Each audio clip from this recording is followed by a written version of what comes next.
dans la catégorie des VUS intermédiaires, il a fallu qu'on fasse des choix. Certains ont 2, d'autres 3 rangées, certains sont plus petits, certains sont plus grands. Donc là, on va parler des grands VUS intermédiaires. Et dans cette catégorie-là, ils ont tous 3 rangées de sièges. C'est les véhicules les plus imposants de cette catégorie.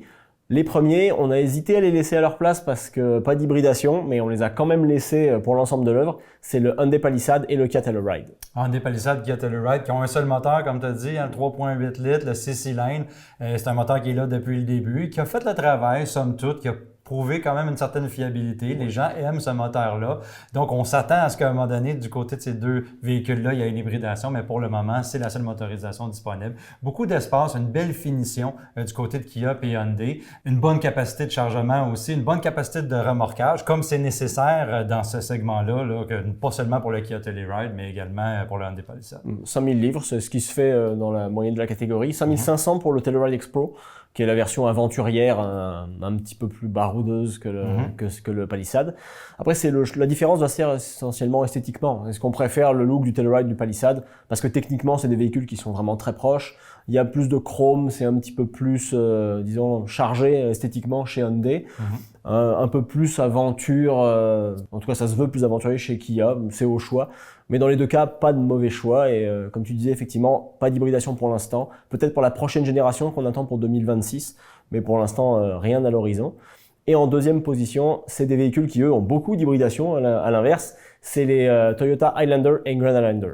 Ben oui, Toyota Highlander qui est un véhicule qui a une bonne réputation, fiabilité, valeur de revente. On va mentionner aussi qu'il est beaucoup recherché par les voleurs. Oui. Ça, c'est quelque chose dans une autre catégorie, toujours chez Toyota, qui est quand même, il faut faire attention à ça aux côtés des assurances puis aux côtés d'être propriétaire de ce véhicule-là. Par contre, le Grand Highlander est venu se rejoindre à cette lignée de véhicules-là. Donc, on a ajouté on a 3 motorisations, à essence, motorisation hybride. On a un hybride max qui est plus puissant, qui est seulement disponible avec le Grand Highlander. On va dire que Grand Highlander, c'est comme le Highlander, mais avec un petit peu plus d'espace là, pour les passagers, également pour le chargement. Mais un véhicule, somme toute, très intéressant pour les familles. Oh oui, ça permet aussi de compenser un défaut du Highlander régulier, c'est qu'il y a un peu moins de place à la 3e rangée. Donc c'est vrai que dans le Grand, on a plus d'espace, c'est toujours pertinent d'avoir ça. Après, la consommation aussi qui est incroyable. Avec un Highlander classique, hybride, on est à 6,7 litres au 100. Pour la taille de ce véhicule-là, c'est très impressionnant.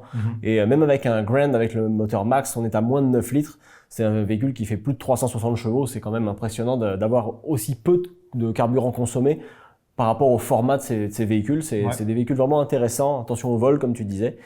Encore là, ça demeure des véhicules vraiment intéressants pour l'ensemble de l'œuvre.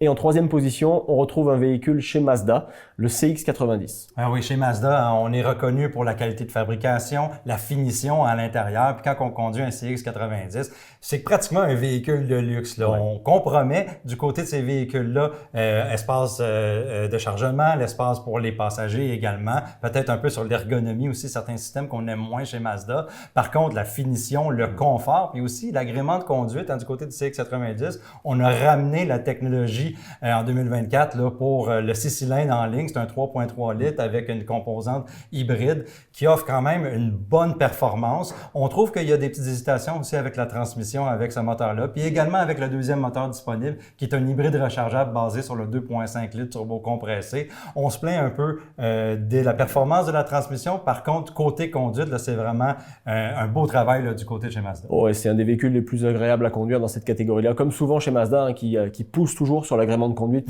au détriment de l'espace, effectivement. Mais c'est vrai que l'agrément du 6 cylindres est très agréable, très souple, performant, c'est plaisant comme moteur. Bien balancé. Vraiment. L'hybride, par contre, on a une consommation qui est assez élevée comparativement à ce que font Toyota avec les Highlander, Grand Highlander. On va consommer plus que ces véhicules-là. Et moins d'autonomie tout électrique à 42 km. Exact. Donc c'est vrai que ça, c'est aussi quelque chose à prendre en compte. Si l'autonomie pour vous est vraiment importante et la consommation de carburant, c'est pas un véhicule forcément à privilégier. J'irai plus du côté de Toyota dans ces cas-là. Et dernière affaire importante, si vous hésitez entre un CX-90 et un CX-70, sachez qu'en fait les véhicules sont exactement identiques. La seule différence en fait, c'est les rangées de sièges. Il y a 3 rangées dans le 90 et 2 rangées dans le 70.